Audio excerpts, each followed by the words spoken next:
देशवासियों, नमस्कार।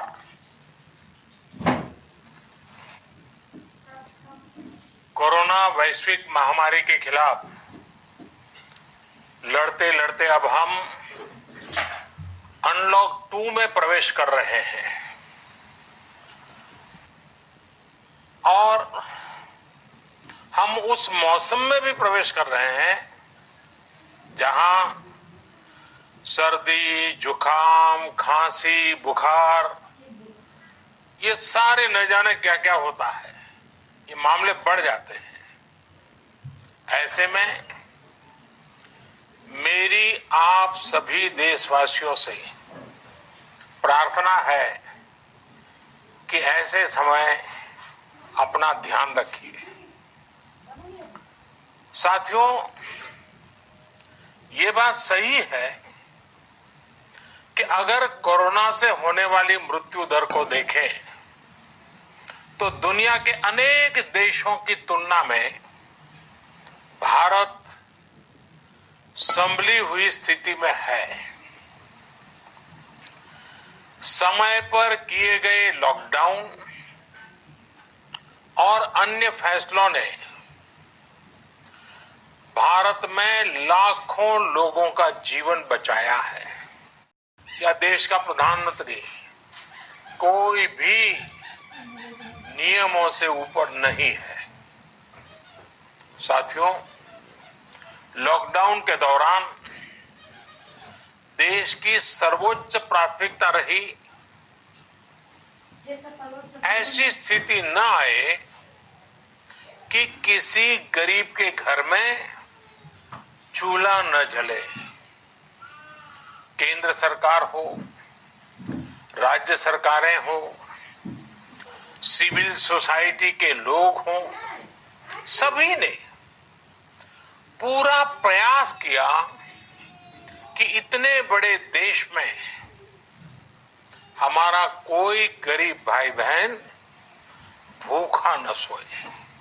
देश हो या व्यक्ति,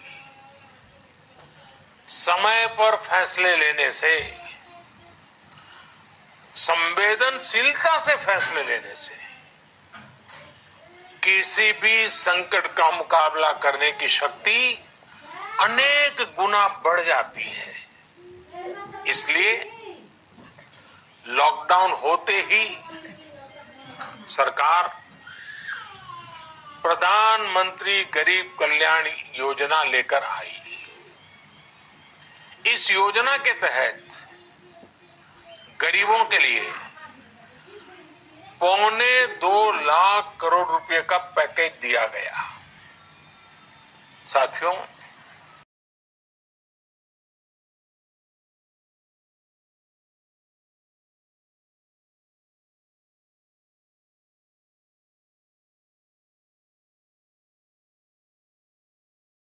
जमा करवाए गए हैं। इस दौरान 9 करोड़ से अधिक किसानों के बैंक खातों में 18,000 करोड़ रुपए जमा हुए हैं। इसके साथ ही गांवों में श्रमिकों को रोजगार देने के लिए प्रधानमंत्री गरीब कल्याण रोजगार अभियान तेज गति से आरंभ कर दिया गया है। इस पर सरकार 50,000 करोड़ रुपए खर्च कर रही है। लेकिन साथियों, एक और बड़ी बात है जिसने दुनिया को भी हैरान किया है, आश्चर्य में डुबो दिया है। वो ये कि कोरोना से लड़ते हुए भारत में 80 करोड़ से ज्यादा लोगों को 3 महीने का राशन, यानी परिवार के हर सदस्य को 5 किलो गेहूं या चावल मुफ्त दिया गया।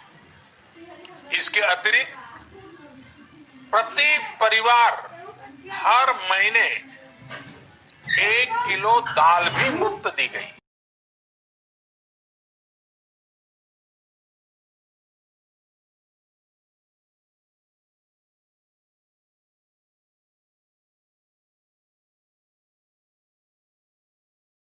ब्रिटेन की जनसंख्या से 12 गुना अधिक लोगों को और यूरोपियन यूनियन की आबादी से लगभग 2 गुने से ज्यादा लोगों को हमारी सरकार ने मुफ्त अनाज दिया है।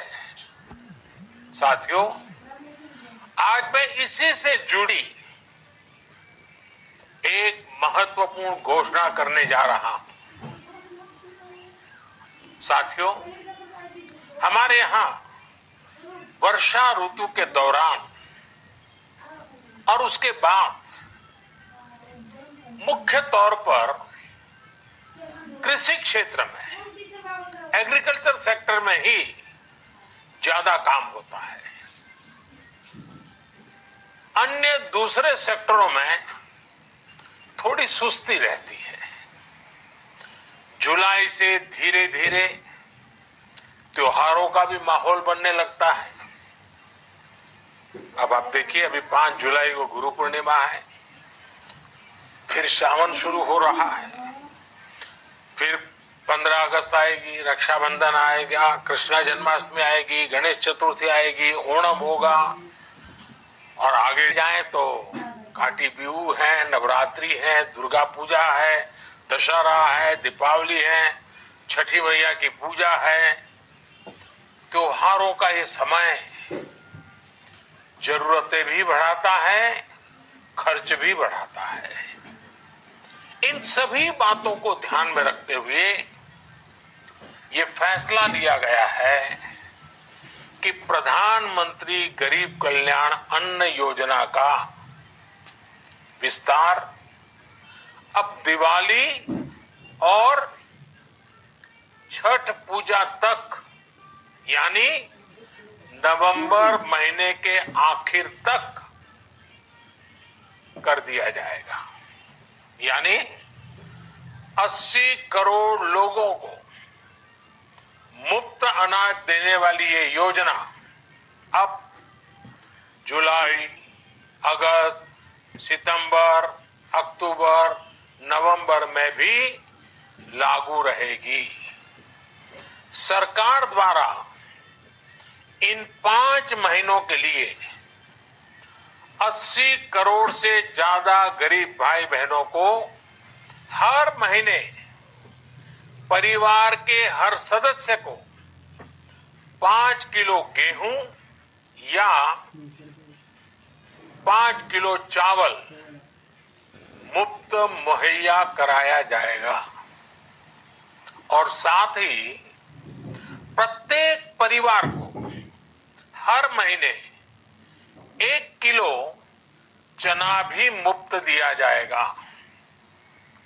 साथियों, प्रधानमंत्री गरीब कल्याण अन्न योजना के इस विस्तार में 90,000 करोड़ रुपए से ज्यादा खर्च होंगे और अगर इसमें पिछले 3 महीने का खर्च भी जोड़ दें तो ये करीब करीब 1.5 लाख करोड़ रुपया हो जाता है। अब पूरे भारत के लिए हमने एक सपना देखा है। कई राज्यों ने तो बहुत अच्छा काम भी किया है। बाकी राज्यों पर भी हम आग्रह कर रहे हैं कि इसको काम को आगे बढ़ाए। और काम क्या है? अब पूरे भारत के लिए एक राशन कार्ड की व्यवस्था भी हो रही है, यानी एक राष्ट्र एक ration card, 1 nation 1 ration card. इसका सबसे बड़ा लाभ उन गरीब साथियों को मिलेगा जो रोजगार या दूसरी आवश्यकताओं के लिए अपना गांव छोड़ करके कहीं और जाते हैं, किसी और राज्य में जाते हैं। साथियों, आज गरीब को, जरूरतमंद को सरकार अगर मुफ्त अनाज दे पा रही है तो इसका श्रेय प्रमुख रूप से 2 वर्गों को जाता है। पहला, हमारे देश के मेहनती किसान हमारे अन्नदाता और दूसरा हमारे देश के ईमानदार टैक्स पेयर। आपका परिश्रम, आपका समर्पण ही जिसकी वजह से देश ये मदद कर पा रहा है। आपने देश का अन्न भंडार भरा है, इसलिए आज गरीब का, श्रमिक का चूल्हा जल रहा है। आपने ईमानदारी से टैक्स भरा है, अपना दायित्व निभाया है, इसलिए आज देश का गरीब इतने बड़े संकट से मुकाबला कर पा रहा है। मैं आज हर गरीब के साथ ही देश के हर किसान, हर टैक्स पेयर का हृदय से बहुत बहुत अभिनंदन करता हूं, उन्हें नमन करता हूं। साथियों, आने वाले समय में हम अपने प्रयासों को और तेज करेंगे। हम गरीब, पीड़ित, शोषित, वंचित हर किसी को सशक्त करने के लिए निरंतर काम करेंगे। हम सारी एहतियात बरतते हुए इकोनॉमिक एक्टिविटीज को और आगे बढ़ाएंगे। हम आत्मनिर्भर भारत के लिए दिन रात एक करेंगे। हम सब लोकल के लिए वोकल होंगे। इसी संकल्प के साथ हम 130 करोड़ देशवासियों को मिलजुल करके संकल्प के साथ काम भी करना है, आगे भी बढ़ना है। फिर से एक बार मैं आप सबसे प्रार्थना करता हूं, आपके लिए भी प्रार्थना करता हूं, आपसे आग्रह भी करता हूं, आप सभी स्वस्थ रहिए, 2 गज की दूरी का पालन करते रहिए, गमछा, फेस कवर, मास्क ये हमेशा उपयोग कीजिए। कोई लापरवाही मत बरतिए। इसी आग्रह, इसी कामना के साथ मैं आप सभी को बहुत बहुत शुभकामनाएं देता हूं। धन्यवाद। मेरे प्यारे देशवासियों, आपको पता है, अगर आप इन नियमों का उल्लंघन करते हैं तो आपको बहुत ही डंडे और फाइन भरना पड़ेगा, जिसके कारण आपको बहुत ही समस्याओं का सामना करना पड़ेगा। आपसे ये नम्र निवेदन है कि आप मेरे द्वारा लगाए गए कानून का पालन करें, नहीं तो आपको इसका खामियाजा भुगतना पड़ेगा। धन्यवाद। और आपसे मैं एक और बात कहना चाहता हूँ कि आप मेरे इस चैनल एग्री बाबा को सब्सक्राइब जरूर कर लें, क्योंकि आप इसको देख कर ही भूल जाते हैं। ठीक है, सब्सक्राइब करें, जिससे कि हमें थोड़ा आगे बढ़ने के लिए कुछ प्रोत्साहित मिलता रहे। ठीक है, धन्यवाद। चलिए, इसी के साथ हम आपसे अलविदा लेते हैं। धन्यवाद। आप सभी का बहुत बहुत धन्यवाद कि आपने मेरे इस वीडियो को देखा। कृपया मेरे इस वीडियो को लाइक, शेयर एंड मेरे YouTube चैनल को सब्सक्राइब जरूर करें। एंग्री बाबा।